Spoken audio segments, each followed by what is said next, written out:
Hello, everyone, and welcome back to the latest episode of the bonus podcast for the Stephen King podcast. And this is episode number 38. With me, I have today Acemandese Hall. Hello, Ace. How you doing? Hey, I'm doing fine. Thank you for having me. Yes, you're most welcome. And how are things on the East Coast? You know what? I love the East Coast. I'm back on the East Coast now. I live by coastal, but I have a house here now, and I absolutely love it. I love the heat.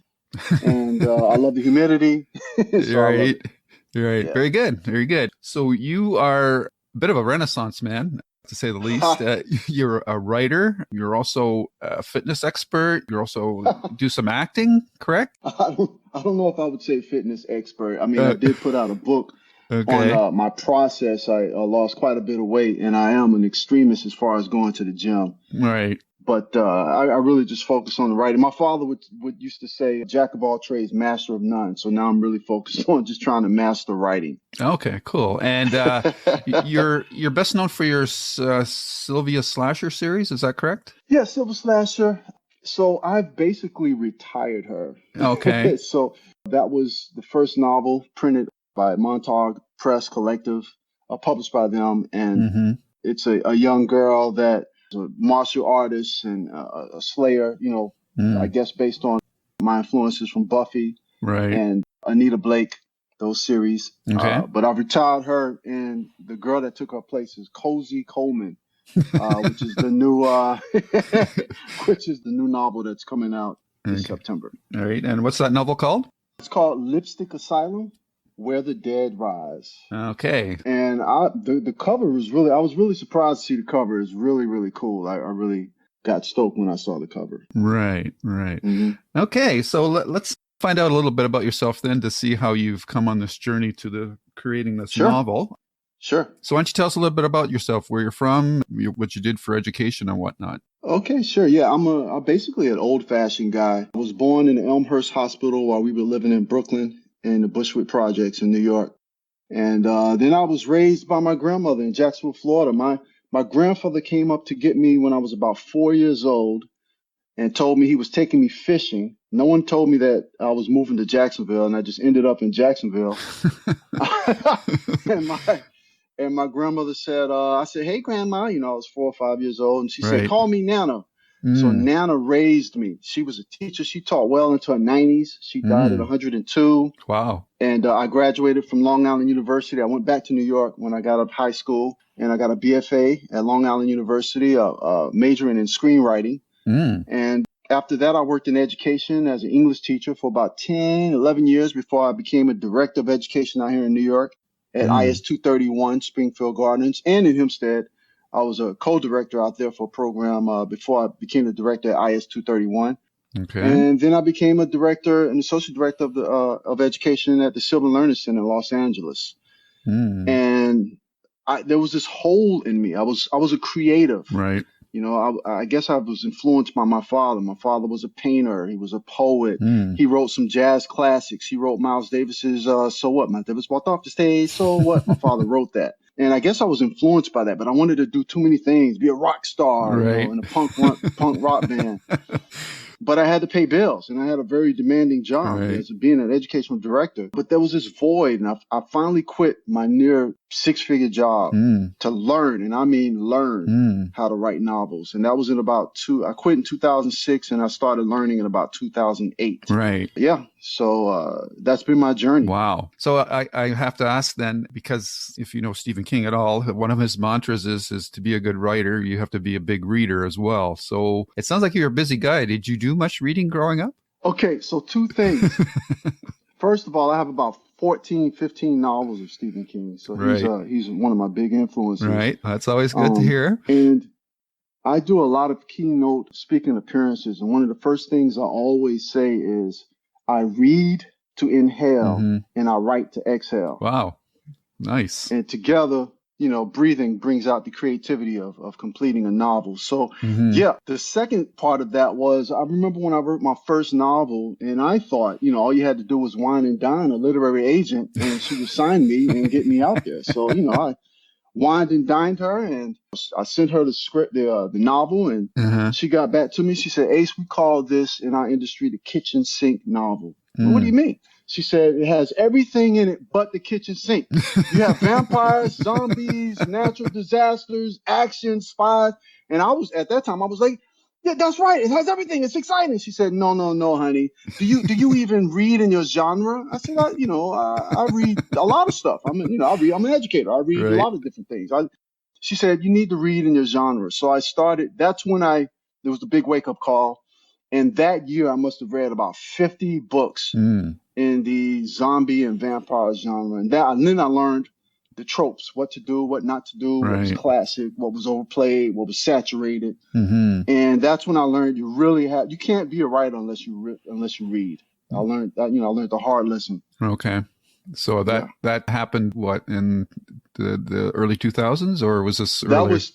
That was 2008 when I quit the job and learned how to start reading and learned how to start writing. Okay. Writing novels, that is. Yeah. All right. So you were doing all these things before you decided to become the writer, because you said you were trying to fill a hole. Do you feel like that you're filling that hole? Oh, absolutely.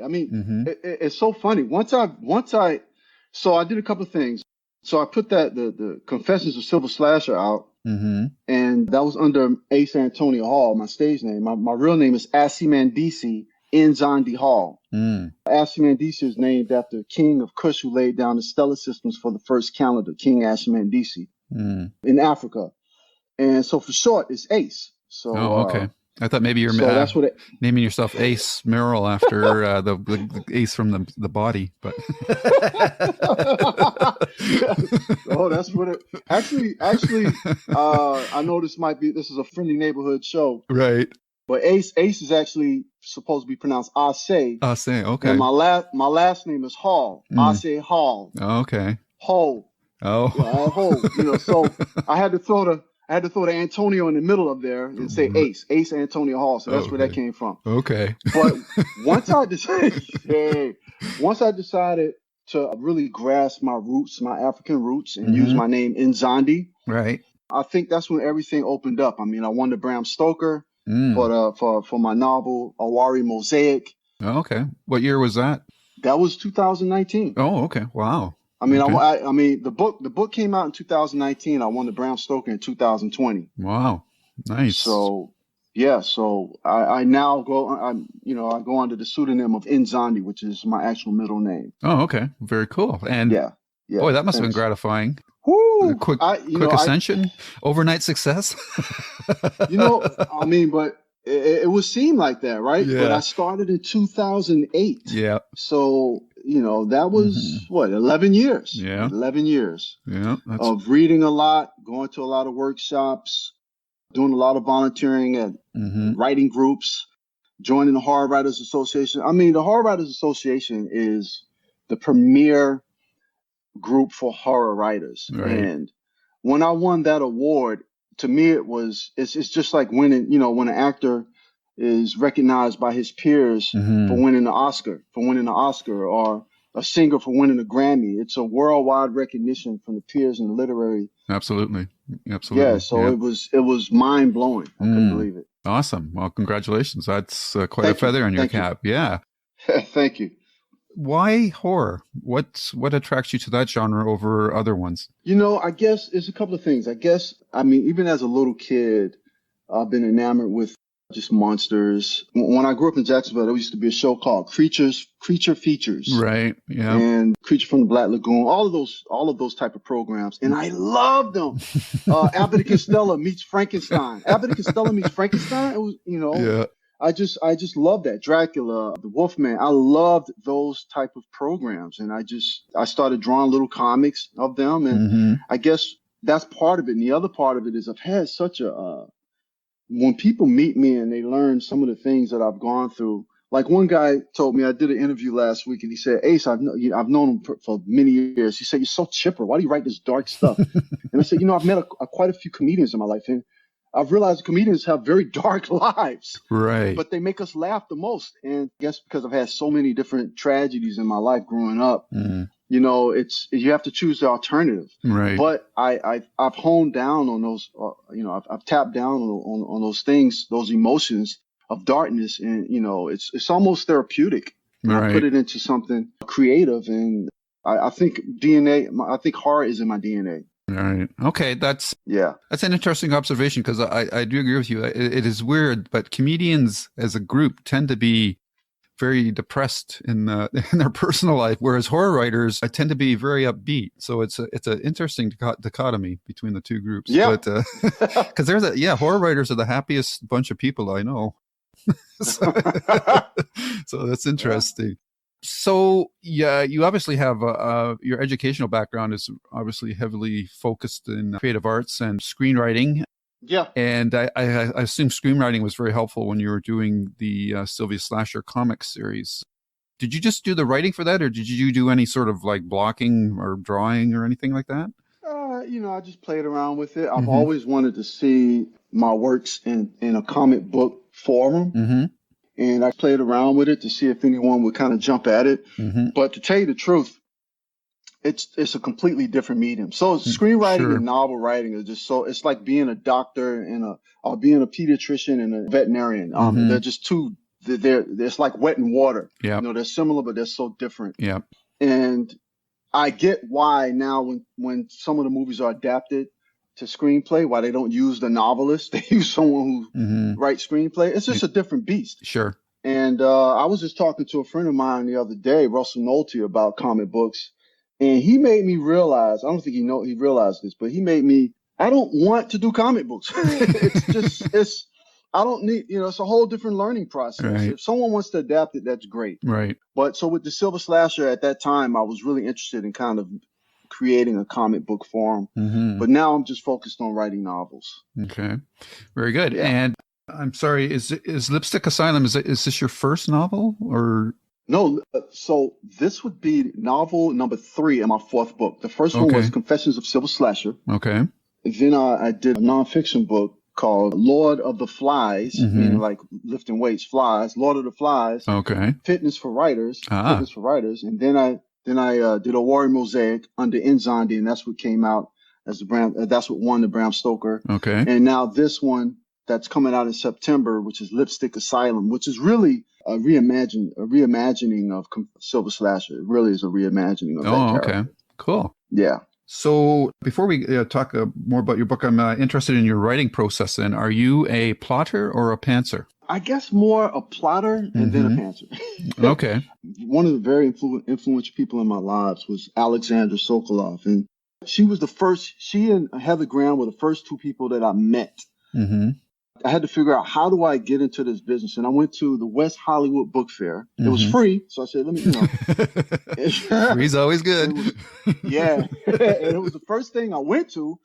And they had a little booth, and I met them, and they just took me in right away. And they told me about the Horror Writers Association. And at the time, Heather Graham was the president. This is 2008. Okay. And then I started taking Alexandra's workshops.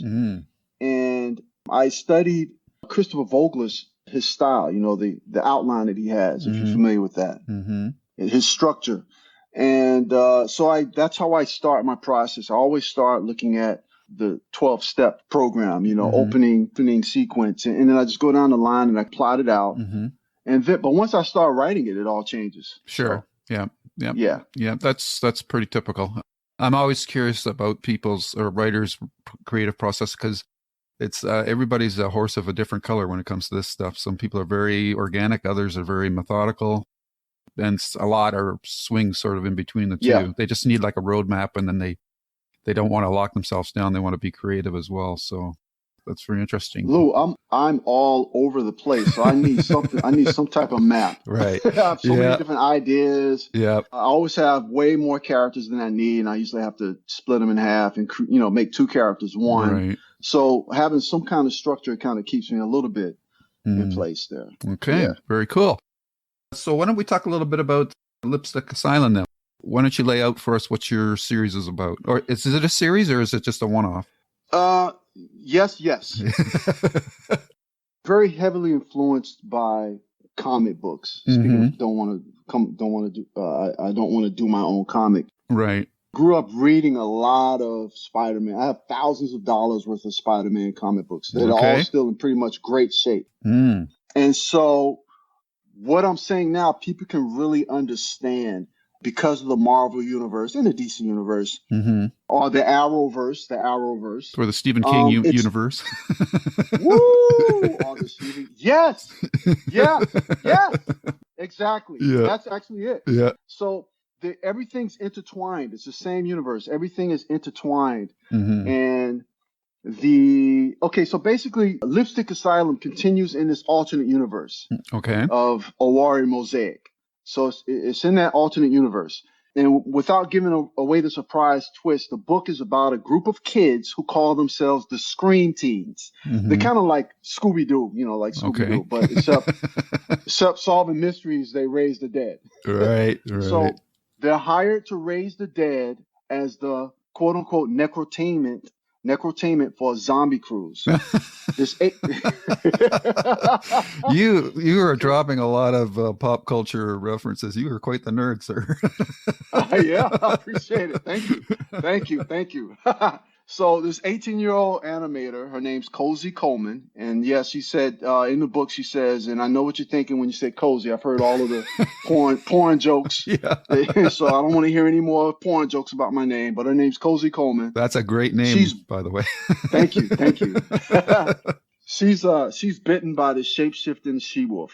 Oh my goodness! And so, to her surprise, she survives, and then with the aid of her friends, they help the government to stop this human extinction virus from spreading. Okay. Now, Cozy uncovers a secret that's so haunting that her death is only the beginning of her problems. Oh. So nice. I'm almost finished actually with the sequel now to that. Okay. That's in the same universe. Okay. But that's what Lipstick Asylum is about. Okay. So what's the title mean? Lipstick Asylum. Oh, I'm glad no one's asked me that. Oh, really? Wow. That's great. Yeah. So, I always, when I taught school, I used to say, you can't do things by yourself. You need a team. You still have to really put out a lot of effort to be recognized as being good at what you do, but you need a team to really get better. And so I wanted to call it Lipstick Zombies. Okay. And that's what I called it. And the editor hated. She basically hates zombie stuff anyway. Okay.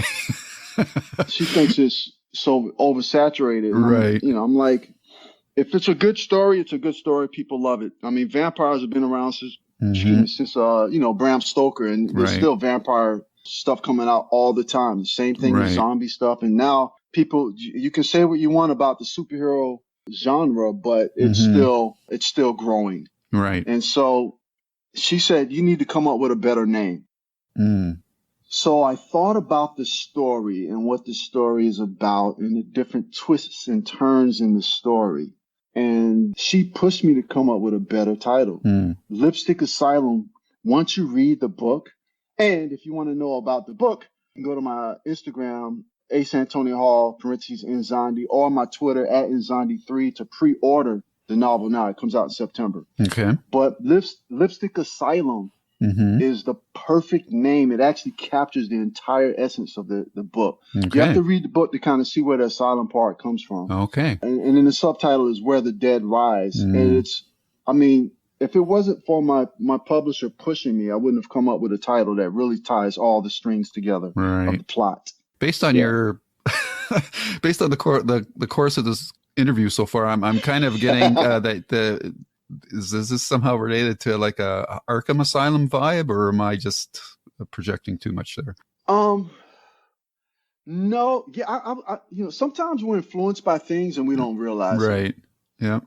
So I remember when a couple of years ago, I had for the Hard Writers Association, I did an article on mental health, and I tied in. It was before Joker came out. Right.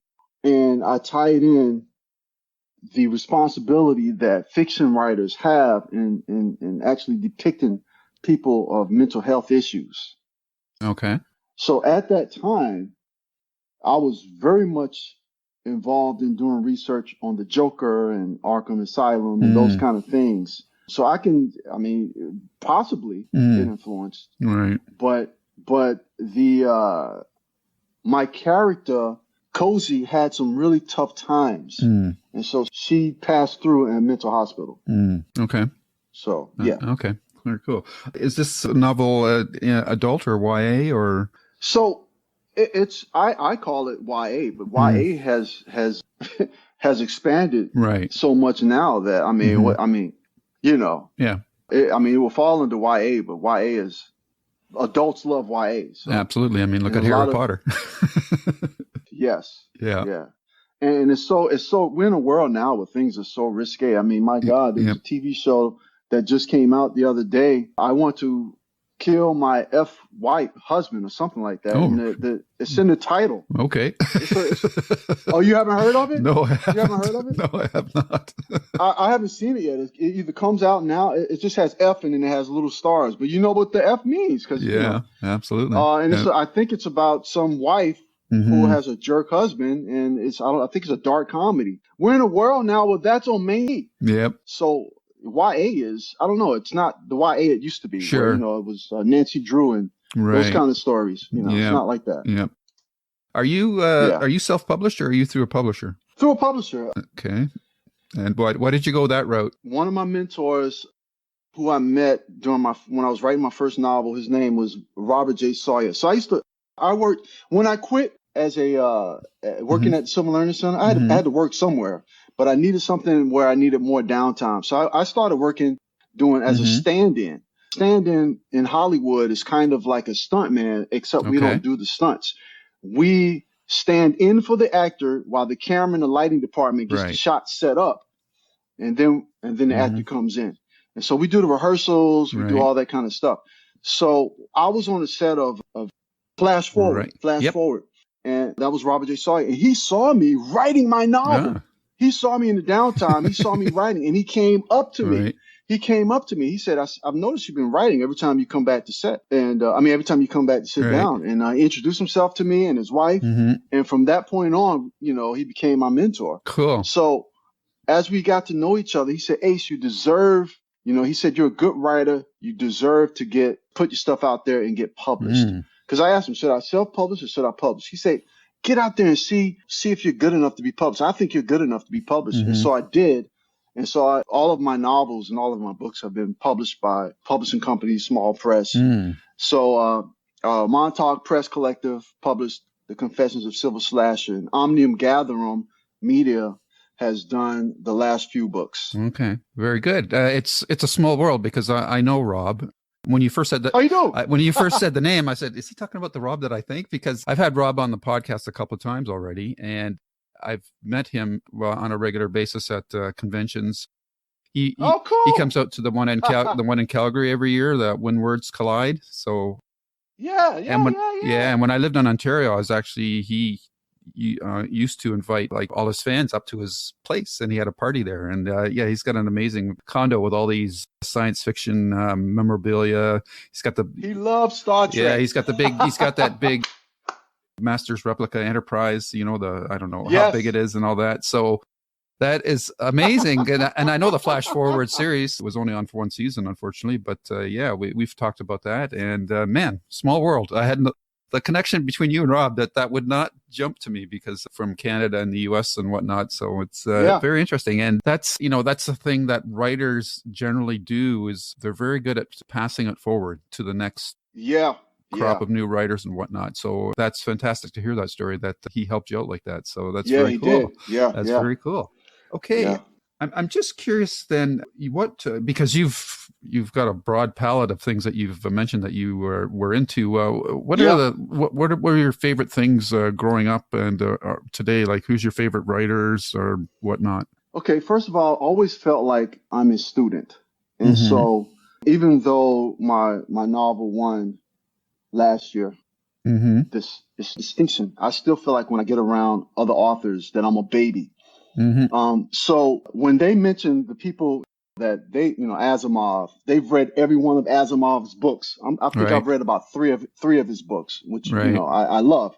But the people who influenced me are like Richard Matheson, all the stuff that he did on Twilight Zone, Yeah, absolutely. And it's in me. I've seen him over and over. My birthday's the 4th of July. 4th of July, I spent the whole day in bed watching the entire marathon. The whole day, on my birthday. The whole day.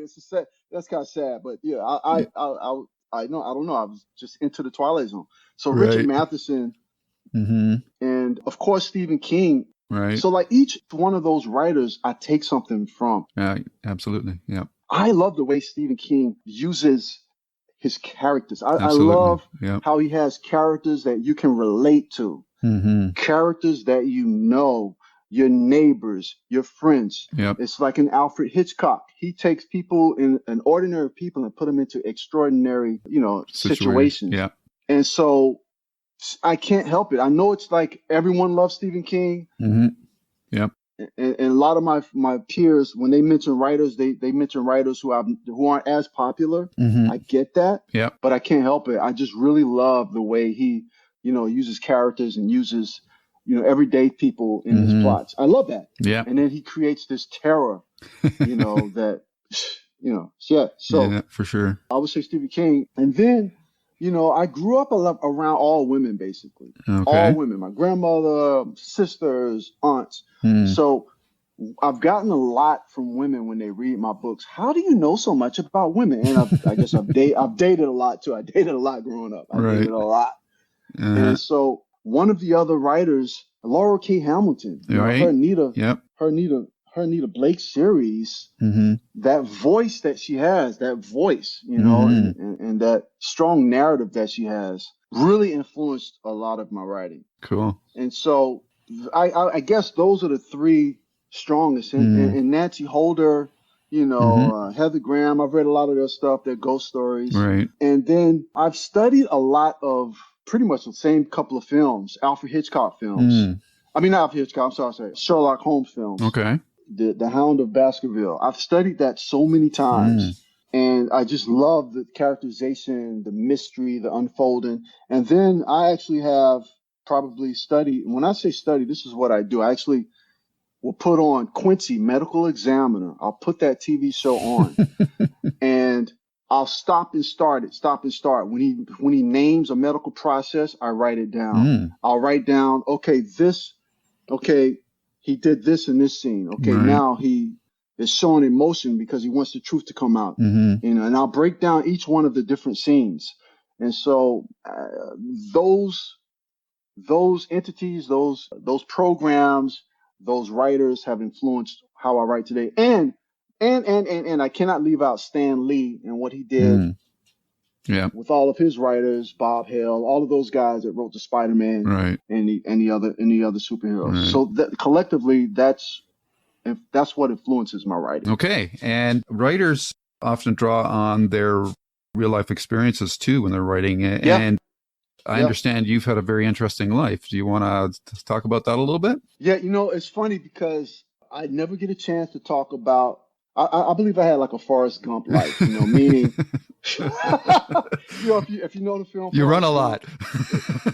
Yeah, I run a lot. It's this guy, this normal guy who shows you that there's nothing that you can't do. You just have to have no limitations. Right. And you can just do whatever, and the reason why I don't really talk a lot, I mean, unless I'm around a core of friends, is because most of my colleagues don't have these kind of experiences, and it sounds like name dropping. So you can't really talk about it, But okay, well, go ahead and name drop. We're all curious.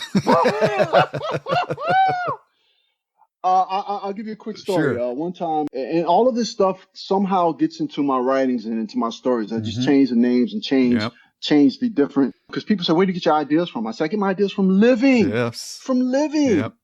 Just life. Watching a butterfly land on a flower, overhearing some old couple arguing while I'm at the mall, turning down the wrong street and seeing this weird name on the street and saying, you know what, I'm going to name my character that. It's just from living. But I was in New York, where I'm at now, I was in Alphabet City, and a buddy of mine, Scott, and who we call English Bobby, we call him English Bobby. We went into this club called The World. It was a dance club on Avenue A, something like that, in Alphabet City. And we went in there, and Scott always dates models and this and that. And so he found a model friend, and he went straight to her. And Bobby and I went upstairs to the high floor, and it's house music, and went upstairs, and he goes, "Ice, ice." Yeah. What, Bobby? He said, "Ice, look, there's Madonna." I'm like, "That's not Madonna." "No, ice, it is. It's Madonna." Okay. I looked at her, and I just said, "I'll be right back." I left him standing there, and I went to her, and I said, "Hey, would you like to dance?" And she said, "Sure." And she said, "This is my friend." She said, "This is my friend Debbie." And so she was with. I had to look it up later. I said, "Oh, that's Debbie Mazar, Debbie Mazar." I don't know how to pronounce her last name. Okay. So this was 1987. And so we danced and we danced. We had a great time dancing. We danced one song, and she's smiling. Debbie was kind of dancing to the side. I never kind of looked at her. I just was dancing with Madonna.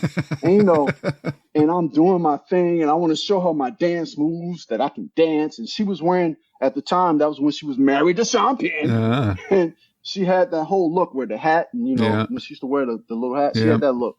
And I want to show her my moves, and I do this spin where I'm like spinning, and my elbow's kind of like out. And I spin, and my elbow hits her hat. And I come back around, and the hat's still intact, but my heart pretty much dropped. Right. But the hat didn't fall off, so we kept dancing. We danced for a couple of more songs. And, after the song kind of died down, and it was some corny song that came on where everyone's kind of leaving the dance floor, I go, "My name is Ace. What's your name?" And she looks at me. And if you know Madonna and how she can cut you apart with her tongue. Yeah. Slice you to bits. She goes, "You know who I am." And I felt it was like a dog with his tail between his legs. I immediately went from, "Hey, I'm Ace. What's your name?" to "Thank you for the dance." I shook her hand and left. And I can't tell you how many times I've dreamed that night went differently. But if I just would have been myself and said, "Hey, it was great. Can I get you a drink?" Whatever. But I've had so many of those kind of stories, like from Madonna, and each one of them were like the icons of that time. I have a Michael Jackson story. I have a Prince story. Prince, one time I used to, when I was trying to just pay the bills, I worked as a promoter at BB King's at the City Walk in Los Angeles. And Prince wanted to come see the Emotions. The Emotions were Best of My Love. They had some really great songs, and he wanted to come see them. And I was in charge of any of the entertainers that came in that were high profile to make sure that they were taken care of. Right. So Prince comes in on the elevator, and he said he wanted to be obscure. He didn't want anyone to know he was there. And where does the owner put him? The owner puts him right by the sound booth in front of the girls' bathroom. Idiot. What an idiot. Anyway, so he comes in. This guy comes in with these two huge guys and two beautiful women. Oh, my God. Two exotic, beautiful women. And he comes in, and I just guide him. Welcome to BB King's. And I point to his seat, and he sits down, and I run to go get the owner. Like, "You want to meet Prince? I'm going to introduce you to Prince. Come on, baby, come on." And I'm running to get the owner, and we come back, and I bend down to say to Prince, "Hey, my name is Ace. It's such a pleasure meeting you. Right. This is the owner, DeMarco Chandler. This is the owner." And Prince, I bent down to say that. I already knew what I was going to say. And I bent down, and I felt this force hit my chest and pull me back up. And I look, and it's one of his bouncers. He goes, Prince is not talking to anyone. And I'm like, but I'm the promoter. Prince is not talking to him. But Prince is not talking. But this is the only Prince is not talking to anyone. So that was it. I lost my chance of meeting, actually shaking his hand and meeting Prince. So the show goes on. I'm like, well, you know what? I'm just going to watch him. I'm just going to watch Prince. You can't stop me from watching him. So I stood kind of behind and just watched him enjoy the show. And at the end of the show, DeMarco gets on stage and he goes, "I'm glad y'all had a great time. Did y'all have a good time? Ace, come on down." So I come down and stand by him on the stage, and he goes, "Guess who's here tonight?" I'm like, "Oh my God, no, you're not going to do that." "Guess who's here?" And he points up because Prince was on the second level. "Prince is here in the house, everybody." And as soon as he said that, Prince got up and left. And I'm like, what a dork. And he never came back to the club again. So it was just like, but I mean, I could go on and on and on. This is your show. There's so many crazy stories like that. Right. but Forrest Gump life, man. Yeah, really. So I can see where your energy from your life obviously must bleed into your writing, because yeah, even your friends' names are all cool, and like, so like the names of your characters and your stories, they're all kind of larger than life, which is obviously what you're talking about. So that's pretty cool. Yeah, appreciate it. Yeah, very cool. So let's get back to your book here for a bit. So you've got the first one. It's out now, or it's coming out? So, okay, let's see, without giving everything away. So the first book really came out. That's the one, Awari Mosaic. Mm-hmm. That starts the world. Some people, you know, I guess one of the mistakes, you know, you learn is I should have told people I had it a little bit more stronger that it's an alternate universe. Right. Some people say, hey, you had it in 2025. And our world is not like that. It's only, you know, a few years from now. Right. It's an alternate universe. Right. It's a parallel universe. It's different. Okay. So the book that's coming out in September, I'll say ties in that universe without giving too much away. It ties in. So it strings in. And the one I'm writing now is going to bring all of those characters together. Okay, cool. Yeah. Very cool. Yeah. All right. And thanks. Yeah. What's the projected timeline for that book to come out? The one that you're writing now. The one I'm writing now. I want to try to finish it before I have to go back to work. Okay. In LA. So I have 2 or 3 months to finish it. Okay, cool. And you know, I haven't sold it yet. So I don't know who's going to publish it, but with everything that's going well now, great publicist. He's phenomenal. I'm represented by Creative Edge. They're phenomenal. And just a lot of things that are going on now. I'm hoping that this next book can kind of get picked up and we can go from there. But I have no idea. Sometimes it takes anywhere from 12 to 18 months from the time you sign to the time the book comes out. Right. Yeah. That's pretty normal for traditional publishing. Yeah. For sure. So if people are interested in your stories and books, where's the best place to find them? The best place really is on my social networking sites. So my website is down right now. Okay. It's up, but I can't work on it. I work on my iPad now. Okay. And you can't edit through this website Wix with your iPad. You need a laptop. Right. My laptop is done for. I just use my iPad now. Okay. So you can find me on Instagram, Acemandese Hall, in parentheses, Nzondi. It's pronounced like Enzondee. Nzondi. Nzondi. Okay. That's on Instagram. And you can also find me on Twitter at Nzondi3, Nzondi, and the number 3, Nzondi3. And Facebook Acemandese Hall. All right. So those are the 3 places you can find me. I will be doing a lot of cool giveaways. I'm giving out some cool T-shirts. We have a really cool logo for this new book, Lipstick Asylum. And we're just looking forward to some really great things happening with this book dropping in September. Okay. Well, it's very cool. It sounds a very rad title. I love the title. It's fantastic. Thank you. And at this point, I'll give you a chance to bring up anything that hasn't come up during the course of the interview that you wanted to mention. Here's your chance. Yeah, absolutely. So one of the ideas that Omni and Galvin came up with is they wanted to, and it surprised me, they wanted Awari Mosaic to be adapted for TV. So one day I opened up my email and there's this pilot script and a pitch deck, and it blew my mind. So I worked with the publisher to polish it. And so we have a TV series that we are soon going to be shopping called The Secret Lives of Feeny. Feeny Zoe, Feenixo. And I use XO because I wanted Love and Kisses. I wanted to kind of play with that brand. Okay. When we start branding Love and Kisses. But Feeny Zoe Hugs and Kisses. Feeny Zoe is the main character from Awari Mosaic. So The Secret Lives of Feeny is a TV series that we developed. And the pilot is so well written, I must say, that I've actually, from standing in, I've met quite a few A-list and B-list actors. So I gave the pilot script to a few, and I can say that we have an A-list actor that loves it and wants to play the character's father. Cool. And so now I'm just waiting on a couple of other actors to get back in touch with me, and we're lining up. We're getting, I don't think they do letter of intent anymore, but we're just kind of lining up some people who are interested in doing the project, and we're trying to sell that. So if you are a producer or a director and you think you may be interested in this project, you can certainly contact Mickey Mickelson at Creative Edge, and he'll be able to kind of refer you, or you can contact Kate Jones at Omnium Gathering Media. And if you go to my Twitter or my Instagram, you'll be able to get the contacts in my bio from either of those, and you'll be able to contact them if you're interested in a project like that. Okay. Yeah. Anything else? That's it. Okay. I'm just excited. I'm excited to be on your show. Thank you. Thank you so much for having me. It was a good time. Yeah, it was a blast. Good talk. Yeah, it was fantastic. Lots of fun. And your energy will probably rub off on everybody that's going to listen to this. So that's great. Hope so. Thanks so much. Appreciate it. Thank you very much for coming on. Hopefully down the road when you have new projects, we'll hook up again and talk about them some more. I have one question for you too. What is Ajax Lou, and how did you come up with the title? How did you come up with the title for what is it? Old Darth. Old Darth. Oh my goodness! Well, these are two long stories. I'll make them short. Well, the Ajax Lou is pretty easy because I used to live in Ajax, Ontario, Canada, which is just east of Toronto. So I just picked Ajax Lou. Yeah.